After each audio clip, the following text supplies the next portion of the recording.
Parents demanded that I have a secret wedding to avoid hurting my overly sensitive and spoilt sister who ruined every relationship coming her way. When I decided to throw the biggest wedding by going all out, they chose to cut all contact and refuse to acknowledge my wedding. Then get mad because that didn't affect me, but instead taint their name in the family as the biased parents. You know how some families have a golden child? Yes. Mine had a golden brat. My younger sister, Bella, had been spoon-fed attention and validation since birth. She had been covered in bubble wrap. She's what happens when two people raise a kid with the belief that her feelings are the center of the solar system and that anyone else's life events frighten her self-esteem. She wasn't always unbearable. I'll give her that. But once puberty hit and the compliments shifted to other girls, she started treating every woman in the room like an open competition. You wore a dress to a family dinner? She'd coincidentally spill red wine on it. Got a new job? She'd cry in the bathroom about feeling directionless. Brought a boyfriend home?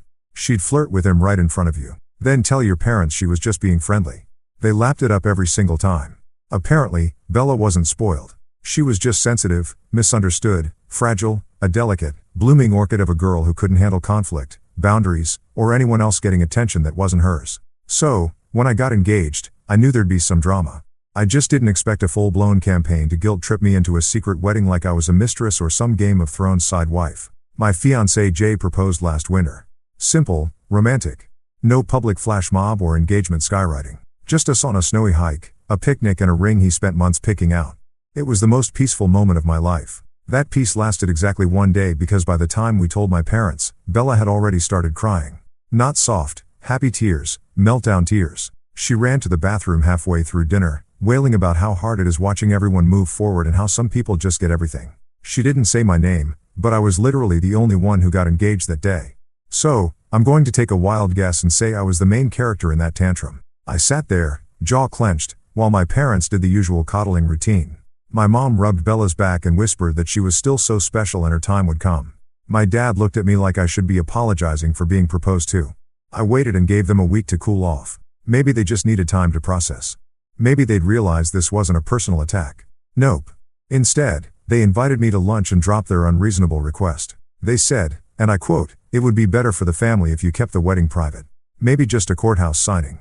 Bella's being very emotional and it wouldn't be fair to make it a spectacle right now." A spectacle. They used the word spectacle to describe my wedding. Like I was planning to show up on a parade float with doves exploding out of my bouquet. I blinked, trying to understand if I was being punked. They kept going and said Bella was barely hanging on after her last breakup, which she caused by sleeping with her boyfriend's best friend. But I digress. And it would be cruel to have a big celebration when she's in such a vulnerable state. My response? So let me get this straight. You want me to scrap the one day I've dreamed of since I was 15 because your adult daughter might get jealous? They said I was being selfish. Jay asked if I was okay after we left. I wasn't. But I told him I was fine because I didn't want to start crying in the middle of a Cheesecake Factory parking lot. The rage was bubbling. But I needed time to decide how I wanted to handle this. Was it worth causing a family rift? Should I just go along with it to avoid conflict? And then, like the universe wanted to answer that for me, I accidentally overheard Bella bragging to one of her friends on FaceTime the next week. I walked into my parents' house unannounced. They still have a spare key for emergencies. And there she was in the kitchen, phone on speaker, laughing. She said, and I quote, "Yeah," she agreed to tone it down. I guess she finally realized I'd upstage her anyway. Her friend laughed and said, "You always win." And Bella, she said, "Of course I do. She's the backup daughter." Oh, okay. So that's how it is. Let's just say that was the moment I decided I would not only be having the wedding of my dreams, I would be throwing the biggest, boldest, most unforgettable bash this family has ever seen. Think elegant venue, designer dress, chandeliers, open bar, and enough flowers to give every allergy sufferer within a 10-mile radius a panic attack. I told Jay that night, and his response? "It's about time.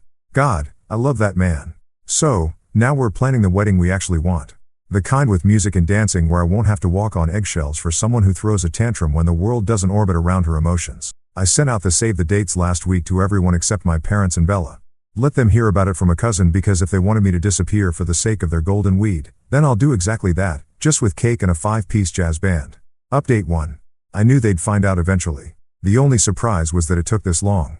Apparently, it was Aunt Leela who blew the lid off it. She'd gotten her save the date and immediately called my mom, gushing about the venue, the dress code, how excited she was for a vineyard wedding by the ocean. She said she didn't even know we were planning something so grand, and asked if she could bring her best friend and her son along, too.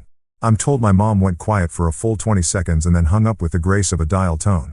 The fallout came quickly. First a missed call, then a 13-line message that read like a rejected telenovela script. She said I had disrespected the family, betrayed my sister, that I was selfish, attention-hungry, and that I had brought shame to the house. Then came the cherry on top. She said we needed to talk. Dinner tomorrow, 7 sharp. Jay saw the message and asked if we should bring popcorn. So, we went, not to grovel. Obviously, I don't do groveling. I went because I wanted to look them in the eye and hear them say out loud that my life wasn't mine to live. That it existed in service of Bella's feelings. Bella was already on the couch when we arrived, buried in a blanket like she was recovering from a Victorian-era illness. She barely glanced up and just offered a soft little sigh like I'd personally stabbed her with my wedding invitation. My dad didn't even bother with pleasantries. He got right to the point and asked what exactly I was trying to prove with this wedding. I said it was proof that 2 adults in love could celebrate without first checking whether Bella had enough emotional stability points saved up. He didn't laugh. My mom jumped in saying the venue and guest list were excessive. Looked like I was trying to make a statement. I told her I absolutely was. I was making a statement that said I'm done. Bella spoke up then saying I was doing all this just to hurt her, that I was twisting the knife. I turned to her and told her this wasn't about her, that her being hurt was just a side effect, not the goal. And the fact that it wasn't about her at all, that was probably the part eating her alive. My dad cut in and said I needed to stop. His tone was sharp, like that would suddenly make me obedient. I asked why. Because I was finally saying the things they didn't want to hear? Because I was done being the family's emotional punching bag, carefully avoiding anything that might set Bella off? My mom told me Bella was going through a hard time that I had no idea how much she was hurting. I asked her which hard time we were referring to. The one where Bella stalked her ex, crashed his birthday party, and keyed his car after getting caught going through his phone, or the fake pregnancy one? Because frankly, I was starting to lose track. Bella stood up, then called me bitter, said I couldn't stand that she got attention. I told her she got attention the same way a fire alarm gets attention, loud, disruptive, and everyone just wants it to stop. My dad slammed his hand on the table and said, if I went through with this wedding circus, I shouldn't expect them to show up, that they wouldn't acknowledge it, that I was humiliating the family. So, I said, good, they shouldn't come. It would ruin the mood anyway. My mom's jaw tightened. She said I'd regret this. I said only if they showed up and that I'd already made sure their names weren't on the guest list. Bella let out a noise that was somewhere between a gasp and a sob. Then stormed out of the room as usual. Probably hoped someone would chase after her. No one moved. Back home, Jay poured me a glass of wine and asked if I was okay. I told him I was better than okay. I finally felt like I'd ripped the emotional tape off a wound I didn't know was still bleeding. They thought they were punishing me, that by refusing to acknowledge my wedding, they'd somehow ruin it. But all they did was give me the space to build something without them. Something free of guilt, emotional landmines, and a sister who couldn't handle not being the center of every damn event. Let them talk, let them stew, because I had a dress to fit into, vows to write, and a guest list that actually liked me. And this time, Bella wasn't invited. Update 2. It turns out planning a wedding is a lot more fun when you're not constantly factoring in the emotional instability of a full-grown adult who can't stand not being the main character. Once I cut my parents and sister off the list, everything moved like a dream. Venue, booked. Dress, custom. Playlist, a perfect mix of romantic and petty. The walk down the aisle song is literally called Goodbye to You. A subtle nod, of course. I'm classy like that. Jay and I even made a wedding page. We added goofy bios, engagement photos, and RSVP links. Nothing over the top, just something that screamed, we're actually happy. Naturally, word started spreading like wildfire between cousins, family, friends, and distant relatives who can't mind their business. It was only a matter of time before it reached the Holy Trinity, mother, father, and Bella. A week later, I got a cryptic text from my cousin who lives 3 states away. Girl, whatever you did, it's working. Your mom called my mom crying about how it looks. How it looks. Not how it feels, not how I feel, just optics. Apparently, their big worry now was that the family was starting to whisper. That people were wondering why my parents were skipping my wedding while posting family as everything quotes on Facebook like they weren't the blueprint for emotional hypocrisy. And that's when the sabotage began. Subtle, petty, weak sabotage. The kind that would almost be funny if it weren't so painfully on brand. It started with my aunt. She sent me a message saying she regretfully couldn't make it to the wedding because she didn't want to be caught in the middle of a family split. She added a smiley face at the end like that would somehow soften the cowardice. Then came the florist drama. The florist we hired, someone my mother recommended years ago, suddenly canceled without explanation. When I followed up, her assistant said she'd been advised it would be in her best interest to decline certain events. You'd think I was organizing a cult initiation instead of a wedding. I didn't even get mad. I just got even. Found a better florist. Triple the cost, double the style. I sent a photo of the new bouquet mock-up to my cousin and she accidentally let it slip into the family group chat. Whoops. Jay asked if I wanted to confront my parents. Call them out. I said, no. Why waste energy when I could channel it into something far more productive, like guest favors shaped like a golden couple. We were 2 months out. The wedding page views had tripled. The RSVPs were rolling in and apparently Bella had gone on a full Instagram unfollow spree. She blocked every extended family member who posted anything remotely positive about our wedding. Cousin Tanya got unfollowed for posting a boomerang of her bridesmaid dress. Uncle Raj got blocked after resharing our engagement photo with the caption, "Finally, a couple that makes sense." Bella apparently was spiraling, which brings me to the next sabotage attempt. Jay's mother, who is lovely, but unfortunately the type who thinks all conflicts can be solved with a nice talk over tea, got a call from my mother. She said she just wanted to chat, clear the air, be adults. I warned her. It was bait. Jay warned her, too. But she said she'd hear her out. That woman came back from the coffee shop looking like she had aged a year and 90 minutes. She said my mother spent the entire time trying to guilt her into talking sense to Jay, that she sobbed about how she and my dad had always tried to raise 2 daughters equally. News to me. And how my wedding was a knife to the heart, said it would mean everything if Jay could convince me to cancel it and go back to the family plan. The family plan: make Bella feel better by erasing myself. Jay's mom said she smiled politely, told her it wasn't her place, and left before she punched a hole in the cafe's to-go cup display. I sent her flowers the next day. She deserved them. At this point, I stopped being angry. I started feeling something else. Pity. Not for Bella, she was living for the drama, but for my parents, because they truly, honestly believed that cutting me out would break me. That I'd be crawling back, desperate for scraps of approval. Instead, they would have to watch me build something real, something joyful without them.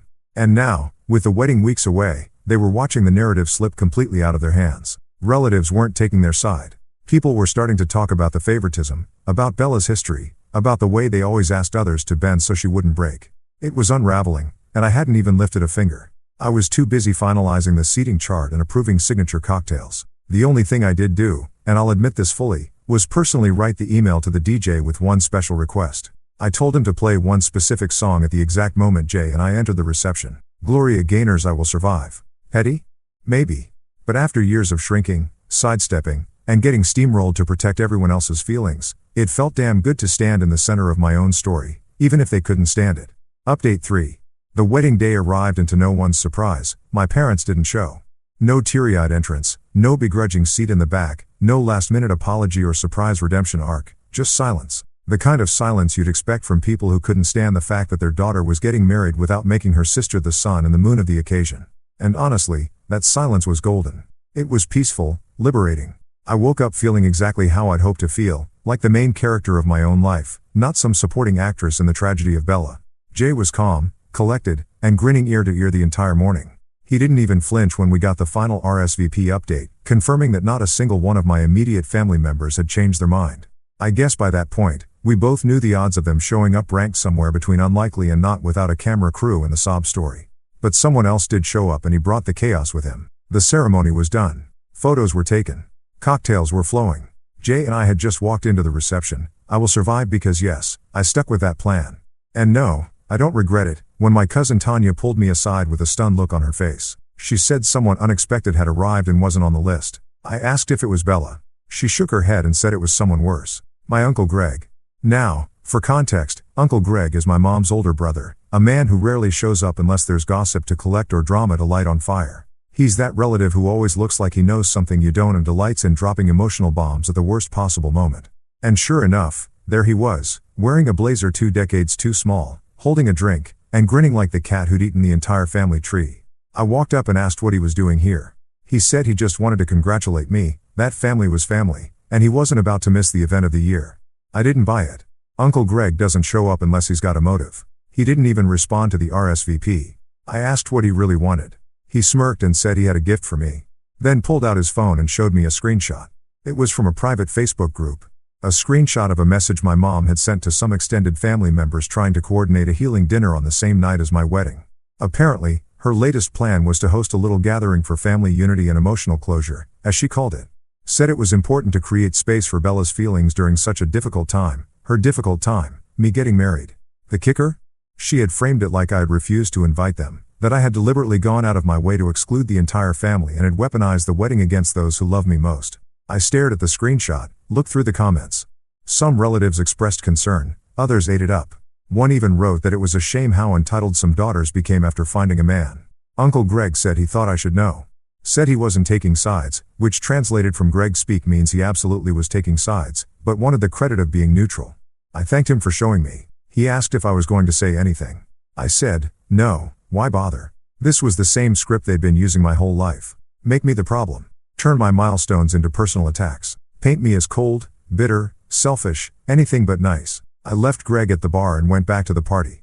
But it didn't stop there because apparently someone else from that secret dinner group, possibly one of the more fence-sitting cousins, decided enough was enough. By the end of the night, I got tagged in a post that was already gaining traction among the extended family. It was a photo of me and Jay, arm in arm, both of us smiling under the string lights on the vineyard patio. The caption read, "She didn't exclude anyone. They just couldn't handle not being the center of it all. Proud of you, girl." Comments flooded in. Distant relatives, old neighbors, even some of my mom's friends. Most of them said the same thing. They had no idea the story was being twisted, that they'd been misled, that Bella's feelings had become the family's excuse to treat me like a disposable placeholder. And just like that, the public image they clung to started slipping.